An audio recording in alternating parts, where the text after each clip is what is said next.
Welcome everyone to Studious Bird and आज का हमारा जो टॉपिक है that is business and it is going to be very very important for all the students of commerce, चाहे वो +1 के हैं या फिर ग्रेजुएशन के हैं, क्योंकि उनको ये बेसिक्स के लिए पता होना चाहिए कि बिजनेस का मतलब क्या है।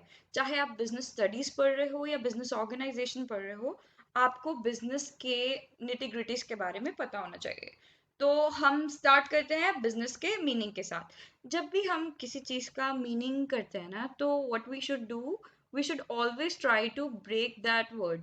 जैसे यहाँ पे बिजनेस है, हम उसको किस में ब्रेक कर सकते हैं? बिजी एंडनेस। मतलब कोई भी ऐसा काम, कोई भी ऐसी स्टेट जहाँ पे हम बिजी हैं।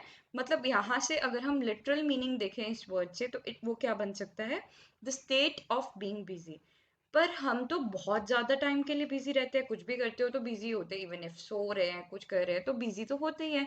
तो क्या हर चीज़ का मतलब बिजनेस होता है? नहीं, बिल्कुल नहीं। तो बिजनेस क्या है? बिजनेस कोई भी ऐसी एक्टिविटी है, कोई भी ऐसा काम है जिसमें ट्रेड एंड कॉमर्स आ जाए। किसका? गुड्स एंड सर्विसेज का। और हमें उससे के बदले में क्या मिले? प्रॉफिट।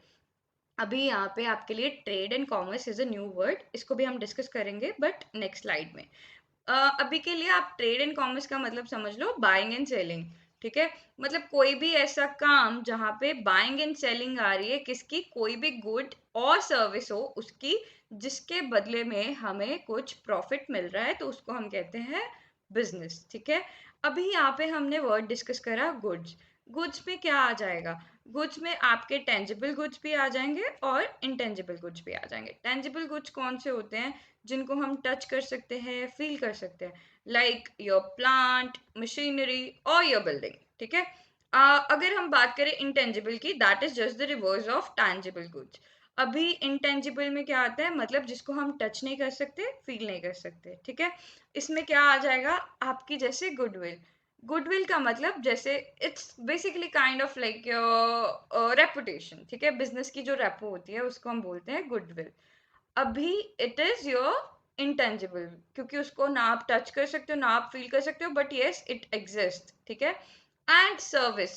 सर्विस का मतलब कोई भी काम जो आप कर रहे हो, चाहे वो टीचिंग है, चाहे वो बैंकिंग है, चाहे वो इंश्योरेंस है, कुछ भी है। ठीक है, उसके बदले में आपको कुछ प्रॉफिट मिल रहा है, लाइक उसके बदले में आपको कोई कमाई हो रही है। अभी कोई भी बंदा कोई काम करता है ना, तो वो क्या कहता है? इसमें मेरा क्या फायदा होगा? इस मतलब कोई भी काम आप करोगे उसमें आपका क्या फायदा होगा? मतलब आपका बिजनेस में क्या ही फायदा होगा, उसके बदले में आपको प्रॉफिट मिलेगा। Suppose if you are investing 1000 rupee, तो उसके बदले में आपको कुछ भी रिटर्न जो मिलेगी, दैट वुड बी, चाहे वो 10 रुपए हो, 20 रुपए हो, that would be your profit, जो उसके बदले में आपको चीज मिलती है।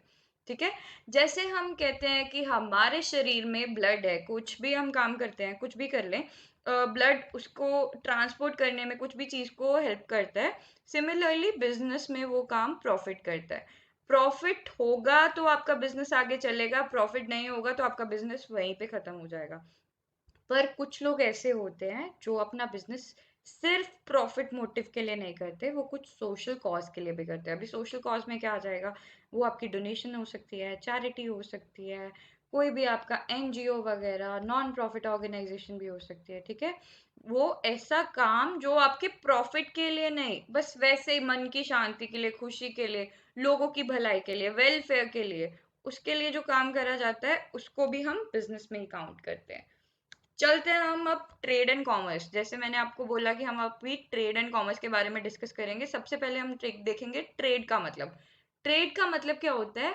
Buying and selling of goods and services. Goods and services का तो मैंने आपको बता दिया, चाहे वो टेंजिबल हो, इंटेंजिबल हो, कोई भी हो, वो सब आएगा। Buying and selling means consideration. Consideration मतलब something in return.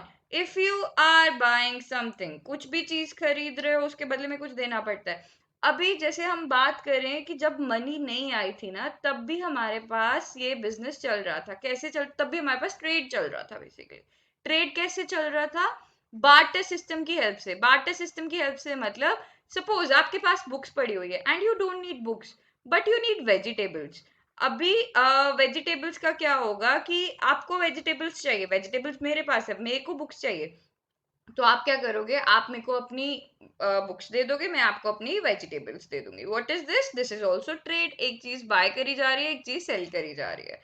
So what is this? This is trade. अभी हम बात करेंगे कॉमर्स के बारे में।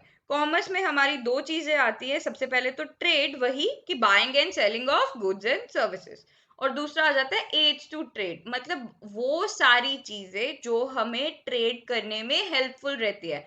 एड्स को हम ऑक्सिलरीज टू ट्रेड भी बोलते हैं, मतलब वही चीज कि कोई भी चीज जो हमें ट्रेड करने में हेल्पफुल रहती है। जैसे इसमें हम बैंकिंग कर सकते हैं, एडवर्टीजमेंट कर सकते हैं, insurance, warehousing, transportation, communication. Suppose आपको पता है कि आपके पास ना 10,000 यूनिट्स है किसी चीज के, 10,000 यूनिट्स हैं, उसमें से यूटिलाइज कितने होंगे, 1,000 होंगे। तो बाकी 9,000 जो होंगे वो क्या होंगे, वो वेस्ट हो जाएंगे ना। अभी 9,000 को बचाने के लिए आप क्या करोगे, वेयर हाउस में रख दोगे, स्टोर कर दोगे, ठीक है। उससे क्या होगा, आपकी नेक्स्ट टाइम की बाइंग एंड सेलिंग हो सकती है। तो वेयर हाउसिंग जो है वो हमारा यहाँ पे क्या काम कर रहा है, एड्स टू ट्रेड का। So this was all about trade and commerce. अभी हम बात करेंगे कैरेक्टरिस्टिक्स।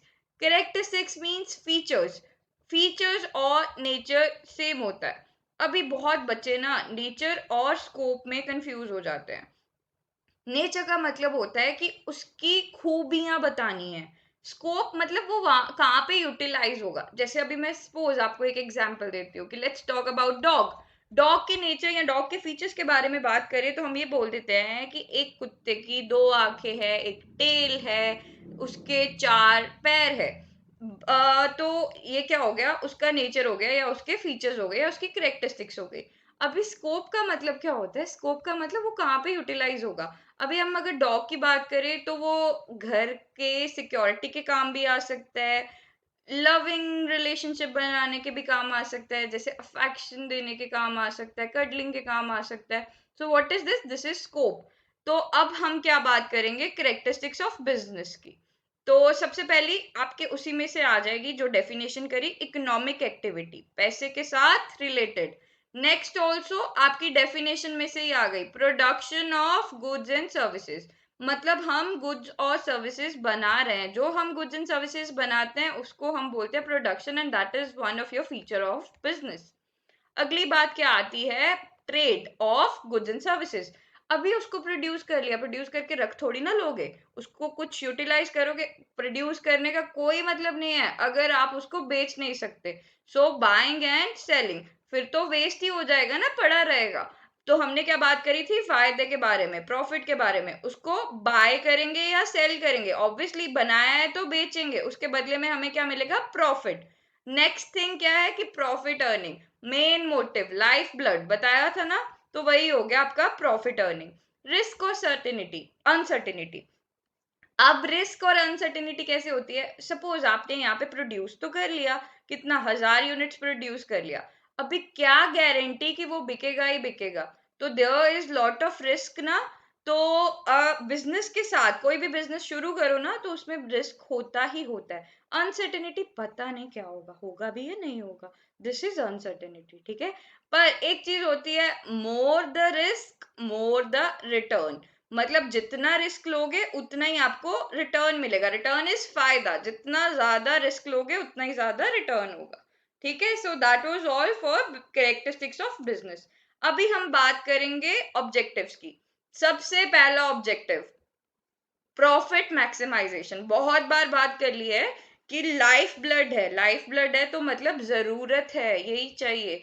अभी कोई भी बंदा किस चीज के लिए बिजनेस करेगा, बोला ना फायदा है, तो फायदा किस चीज के लिए है, प्रॉफिट के लिए। अभी देखो आपके पास प्रॉफिट हो जाएगा, पहले आपने शुरू करा कि मैं एक चीज बनाऊंगा, उससे आपको इतना ज्यादा प्रॉफिट हो गया कि आप उसको दो बना सकते हो, ठीक है।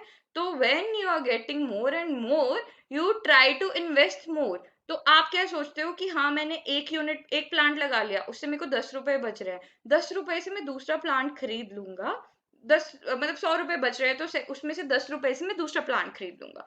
दूसरा प्लांट खरीद लिया तो आपको ये जो 100 रुपए बच रहे थे वो कितने हो जाएंगे, 200। मतलब it would go for growth and expansion. यहीं से ही आपका दूसरा ऑब्जेक्टिव निकल आया, क्या, ग्रोथ एंड एक्सपेंशन।